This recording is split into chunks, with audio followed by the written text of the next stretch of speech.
சரவண ஜோதியே நமோ நம. வாழ்க வையகம், வாழ்க வளமுடன். அனைத்து தமிழ் நெஞ்சங்களுக்கும் கனிவான வணக்கங்கள். நிகழும் ஸ்ரீ மங்களகரமான குரோதி ஆண்டு மார்கழி மாதம் 17ஆம் தேதி புதன்கிழமை அன்று தனுசு ராசி உத்திராடம் நட்சத்திரத்தில் கன்யா லக்கணத்தில் இந்த மகத்தான ஆங்கில புத்தாண்டு பிறக்கிறது. இந்த வருட ஆரம்பத்தில் கிரக நிலைகள் என பார்த்தால் குரு பகவான் ரிஷபராசியில் வக்ர நிலையில் சஞ்சாரம் செய்கின்றார். கடகராசியில் செவ்வாய் பகவான் வக்ரம் மற்றும் நீச நிலையில் சஞ்சாரம் செய்கின்றார். கன்னி ராசியில் கேது பகவானின் சஞ்சாரமும், விருச்சிக ராசியில் புதன் பகவானின் சஞ்சாரமும், தனுசு ராசியில் சூரியன் மற்றும் சந்திர பகவானின் இணைவும் இருக்கும். கும்பராசியில் சுக்கிரன் மற்றும் சனி பகவானின் சஞ்சாரம் இணைந்திருக்கும். அடுத்ததாக மீனராசியில் ராகு பகவானின் சஞ்சாரம் இருக்கும்.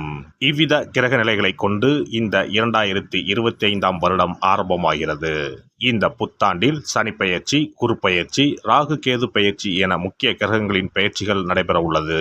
இதன் காரணமாக சில ராசிக்காரர்களுக்கு குடும்பம், வேலை, தொழில் என அனைத்து விதத்திலும் முன்னேற்றம் ஏற்பட வாய்ப்புள்ளது.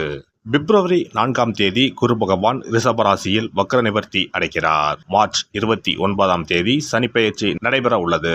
சனி பகவான் கும்பராசியில் இருந்து மீனராசிக்கு இடப்பெயர்ச்சி ஆகின்றார். மே மாதம் 14ஆம் தேதி குரு பகவான் ரிஷபராசியில் இருந்து மிதுன ராசிக்கு இடப்பெயர்ச்சி ஆகின்றார். மே மாதம் 18ஆம் தேதி ராகு கேது பெயர்ச்சி நடைபெறும்.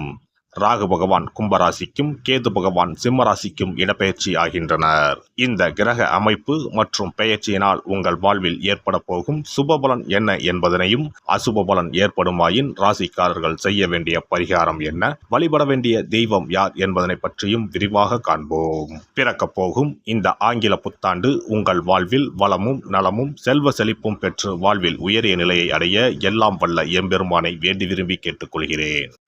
தனுசு ராசி அன்பர்களே, உங்களுடைய ராசிக்கு 10ஆம் வீடான தொழில் ஸ்தானத்தில் கேது பகவான் சஞ்சரிப்பதால் வேலை தொழிலில் நல்ல மாற்றங்கள் ஏற்படும். சிலர் புதிய வீட்டுக்கு மாறுவீர்கள். உங்களின் பொருளாதார நிலை சீரடையும். 2025ஆம் ஆண்டில் 3ஆம் வீட்டிற்கு வரப்போகும் ராகுவினால் சிலருக்கு புதிய வேலை வாய்ப்புகள் தேடி வரும். வேலை செய்யும் இடத்தில் இழந்த செல்வாக்கை திரும்ப பெறுவீர்கள். தொழில் நஷ்டங்களை சரிகட்டும் வகையில் 2025ஆம் ஆண்டில் குருவின் பயணமும் பார்வையும் உங்களுக்கு சாதகமாக உள்ளதால் கோடி கோடியாக பண வருமானம் தேடி வரும். குருவின் நேரடி பார்வையும் 3ஆம் வீட்டில் ராகுவும் 4இல் சனி ஆகிய அமைப்பின் காரணமாக உங்களுக்கு பல விதத்தில் நன்மைகள் நடக்கும். உங்களின் உடல்நல பிரச்சனைகள் அனைத்தும் தீர்ந்து புத்துணர்ச்சியுடன் செயல்படுவீர்கள். உங்களின் மன அழுத்தங்கள் தீரும். சிலருக்கு வெளியூர், வெளிநாடு செல்ல வாய்ப்புகள் கிடைக்கும். உங்களின் வாழ்க்கையில் புதிய மாற்றங்களை காணப்போகிறீர்கள். தடைப்பட்ட வேலைகளை முடிக்க முடியும். வீட்டில் சுப நிகழ்வுகள் நடக்கும். இந்த ஆண்டு அதிர்ஷ்டமான ஆண்டாக அமையும். குடும்பத்தில் உங்கள் கருத்துகளுக்கு மதிப்பு மேம்படும். எதிலும் துரிதமாக செயல்படுவீர்கள். குழந்தைகளை பற்றிய சிந்தனைகள் மேம்படும். பூர்வீக சொத்துக்களில் சில மாற்றத்தை செய்வீர்கள். தேவையில்லாமல் அடுத்தவர் காரியங்களில் தலையிடாதீர்கள். சமூக பணிகளில் விவேகத்துடன் செயல்படவும். மனதில் நினைத்திருந்த ஒரு சில ஆசைகள் நிறைவேறும். பயனற்ற சிந்தனைகளை தவிர்ப்பது நல்லது. ஏற்றுமதி துறையில் புதுமையான அனுபவம் ஏற்படும். பொருளாதார முன்னேற்றம் அதிகரிக்கும். மறைமுகமான திறமைகளை வெளிப்படுத்துவீர்கள். ஆடம்பரமான சிந்தனைகளால் சேமிப்பு குறையும். நடைமுறைக்கு தகுந்த விதத்தில் வாகனங்களை மாற்றி அமைப்பீர்கள். நரம்பு சார்ந்த இன்னல்கள் ஏற்பட்டு நீங்கும். விசா தொடர்பான பிரச்சனைகள் குறையும். கடன் சார்ந்த பிரச்சனைகள் குறையும். குடும்ப உறுப்பினர்களிடம் மனம் விட்டு பேசுவது புரிதலை மேம்படுத்தும். உடல் ஆரோக்கியத்தை பொறுத்தவரை ஏற்ற இறக்கமான சூழல் உண்டாகும். அவ்வப்போது ஒற்றை தலைவலி சார்ந்த பிரச்சனைகள் ஏற்பட்டு நீங்கும். எதிலும் சிக்கனமாக செயல்படுவது பல பிரச்சனைகளுக்கு தீர்வாக இருக்கும். பெண்களை பொறுத்தவரை பொழுதுபோக்கு விஷயங்களில் ஆர்வம் அதிகரிக்கும். கடினமான பணிகளையும் சாதாரணமாக செய்து முடிப்பீர்கள். குடும்ப உறுப்பினர்களின் வழியில் ஒத்துழைப்பு கிடைக்கும். வாகன பயணங்களில் ஆர்வம் ஏற்படும். வாழ்க்கை துணைவர் வழியில் விட்டு கொடுத்து செல்வது நல்லது. மறைமுகமான சில விஷயங்களை எளிதில் புரிந்து கொள்வீர்கள். மாணவர்களுக்கு கல்வியில் இருந்து வந்த குழப்பமும் தயக்கமும் படிப்படியாக குறையும். புதிய ஆராய்ச்சி சார்ந்த துறைகளில் ஆர்வம் ஏற்படும். எதிர்காலம் சார்ந்த தெளிவான முடிவுகளை எடுப்பீர்கள். விளையாட்டுத் துறைகளில் திறமைகளை வெளிப்படுத்துவீர்கள்.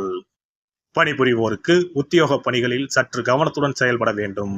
சஞ்சலமான சிந்தனைகளை தவிர்த்துக் கொள்வது நல்லது. இடமாற்றம் சார்ந்த விஷயங்களில் சிந்தித்து செயல்படவும். உயர் அதிகாரிகளிடத்தில் விட்டு கொடுத்து செல்வதால் அனுகூலமான பலன்கள் ஏற்படும்.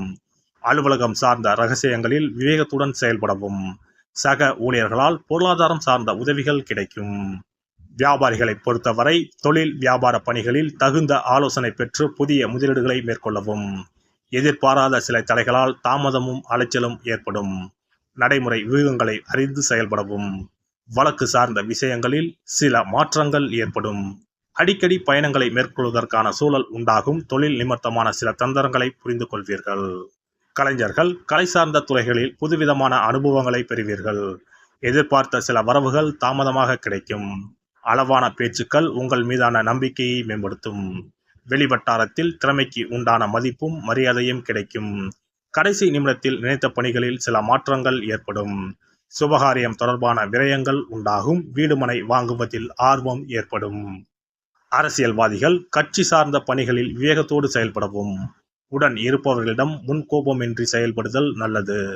பலதரப்பட்ட மக்களின் அறிமுகம் ஏற்படும். எதிர்பாராத சில பயணங்களால் உடலில் ஒருவிதமான அசதி உண்டாகும். ஆதாரம் இல்லாத கருத்துக்கள் கூறுவதை தவிர்ப்பது நல்லது. செவ்வாய்க்கிழமை தோறும் நல்லெண்ணெய் தீபம் ஏற்றி முருகப்பெருமானை வழிபாடு செய்து வர சிந்தனைகளில் தெளிவும் மனதளவில் உத்வேகமும் பிறக்கும். சிறப்பு தொகுப்பு 2025ஆம் ஆண்டு சிறப்பாக அமைய புத்தாண்டு அன்று இதை மட்டும் செய்தால் போதும். 2025ஆம் ஆண்டு புத்தாண்டை வரவேற்க அனைவரும் ஆவலாக காத்திருக்கிறோம். ஆனால் அதற்கு முன்பு 2024ஆம் ஆண்டிற்கு நன்றி சொல்லி விடை கொடுப்பதும் மிகவும் முக்கியமானதாகும். இந்த ஆண்டில் கிடைத்த நல்ல விஷயங்களுக்கு நன்றி சொல்வதுடன் கிடைக்காமல் போன விஷயங்களுக்கும் சேர்த்து நன்றி சொல்ல வேண்டும். இதனால் பிறக்கப் போகும் புதிய ஆண்டில் அவைகள் இன்னும் சிறப்பாக நமக்கு நடப்பதற்கு வழிவகுக்கும். 2025ஆம் ஆண்டிற்கான காலண்டர் வாங்குவதற்கு முன் அதில் வேறு எந்த நிறுவனத்தின் பெயரோ எதுவும் இல்லாததாக பார்த்து வாங்கி வீட்டில் வைக்க வேண்டும். குறிப்பாக மகாலட்சுமி வராகி அம்மன் படத்துடன் இருக்கும் காலண்டரை வாங்கி வீட்டில் வைப்பது நல்லது. இது தவிர புத்தாண்டு நாளன்று எந்த மாதிரி விஷயங்களை செய்தால் வரப்போகும் ஆண்டு நமக்கு சிறப்பான ஆண்டாக அமையும் என்பதை நாம் தெரிந்து கொள்ளலாம். ஒவ்வொரு ஆண்டும் ஆங்கில புத்தாண்டோ அல்லது தமிழ் புத்தாண்டோ எதுவாக இருந்தாலும் சரி, பிறக்கப் போகும் புதிய ஆண்டு சிறப்பாக இருக்க வேண்டும். இந்த ஆண்டிலாவது நம்முடைய கஷ்டங்கள் தீர வேண்டும் அல்லது நினைத்த காரியம் கைகூட வேண்டும் என்று அனைவரும் நினைப்பதுண்டு. ஆண்டு முழுவதும் நல்லபடியாக அமைய புத்தாண்டு அன்று நாம் சில விஷயங்களை மேற்கொள்ள வேண்டியது ரொம்ப முக்கியம். இதனால் புதிய ஆண்டு உங்களுக்கு ஆரோக்கியம், சந்தோஷம், செல்வ வளம் நிறைந்த ஆண்டாக அமையும். புத்தாண்டு அன்று காலையில் எழுந்தவுடனேயே நாம் குளித்து விடுவோம்.